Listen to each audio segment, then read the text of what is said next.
समस्याओं का, आपकी बस्ती की तकदीर का, आपके बस्ती, आपके इलाके और आपके देश के तकदीर का फैसला करता है।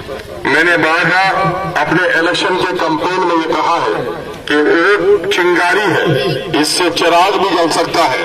वोट चिंगारी है, इससे बस्ती भी जल सकती है। वोट तलवार है, इसे सिपाही को दोगे तो वो पहरेदारी का काम करेगा, इज्जत की रखवाली करेगा, माल की हिफाजत करेगा, गर्दनों की हिफाजत करेगा। अगर ये तलवार किसी लूले को दोगे तो न वो इज्जत की हिफाजत कर पाएगा, न गर्दन की हिफाजत कर पाएगा। ये तलवार अगर किसी डाकू को होंगे, लेकिन फिर भी मैं इंसान हूँ, मुझसे गलती हो सकती है। अगर मुझसे गलती हुई है तो मुझे क्षमा कीजिए। वैसे भी आपने हमको सजा दी है, उस सजा को हम कबूल करते हैं कि कोई गलती रही होगी जिसकी वजह से आपने मुझे बनवास दिया है।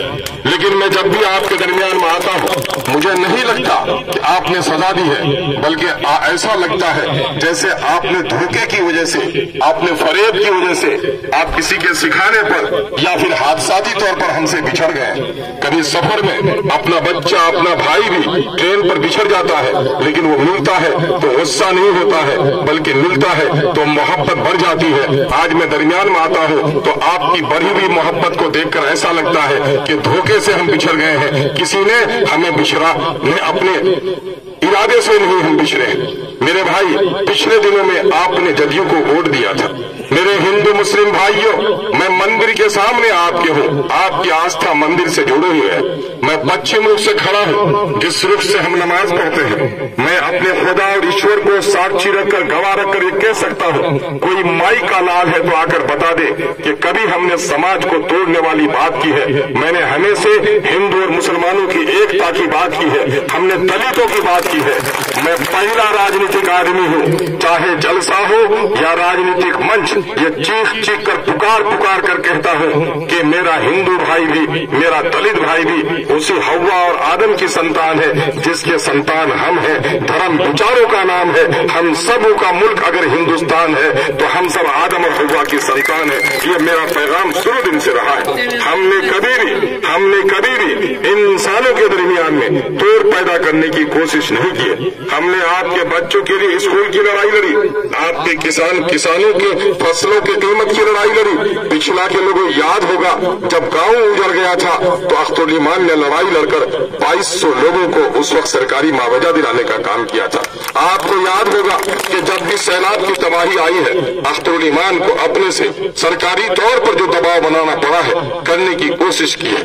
लेकिन फिर भी पिछले दिनों में आपने कहा था कि साहब गठबंधन का नेता बीजेपी को हराने के लिए आया है, इस वक्त बीजेपी को हराना जरूरी है और अख्तर ईमान को तो हम एमपी बनाने का इरादा रखते हैं। अख्तर ईमान क्यों एमएलए के इलेक्शन में आ गया है? बहुत सारे लोगों ने ये भी सवाल किया था। चलिए, मैं हार गया, आपने जदयू के लोगों को जिता दिया। आपने किस लिए जिताया था? आपने जिताया इसलिए था कि वो बीजेपी को रोकने का काम करे। लेकिन आपको मालूम है कि आज वो शख्स बीजेपी के गोद में बैठा हुआ है और आपके खिलाफ साजिश कर रहा है। नौजवानों, तुम्हारी उम्र में देख रहा हूँ, तुमने बीड़ी कंपनी का नाच नहीं देखा होगा, लेकिन मैं समझता हूँ डॉक्टर महमूद साहब की उम्र और मेरी उम्र के जो लोग हैं, उस वक्त बाजार जाते थे तो बीड़ी कंपनी का नाच मुफ्त में देखते थे लोग। बीड़ी बिकती थी, प्यासलाई मुफ्त में दी जाती थी ताकि लोग बीड़ी का आदी बन जाए। उस जमाने में लड़कों को लड़की का रूप देकर नचवाया जाता था, तो नाच हो रहा था बाजार में और वहां नौजवान नाच देख देख कर तालियां पीट रहे थे, हंस रहे थे। लेकिन उस नाच में एक बूढ़ा भी घुसा हुआ था और बूढ़ा रह रह कर रो रहा था। नौजवानों ने कहा, बुढ़ा नाच देखने आए हो, शर्म नहीं? आप नाच देखने आए तो रोते क्यों हो? उस बूढ़े ने क्या कहा? उस बूढ़े ने कहा, बेटा मैं नाच देखने नहीं आया, वो जो बीच में लड़की बनकर नाप रहा है बेटा, वो मेरा बेटा है। अल्लाह ने मेरे गोद में बेटा दिया था, वो लड़की बनकर नाच रहा है, मैं अपने भाग पर रो रहा। ऐ कोचा धामन के लोगों, ऐ पिछड़ा के लोगों, आज इस बूढ़े की तरह रोना आपको आता है कि नहीं आता है? जिस एमएलए को आपने बीजेपी के खिलाफ वोट दिया था, आज बीजेपी के मंच पर वो नाच रहा है, बीजेपी के मंच पर नाच रहा है। आज महमूद का नूरानी चेहरा हो या मुजाहिद का धोखे का चेहरा हो, ये मुजाहिद आपका नहीं है, ये महमूद आपका नहीं है, ये उस मोदी का है जिसने गुजरात को जलाने का काम किया है, मोदी का बनकर आया है। मेरे हिंदू मुस्लिम भाइयों,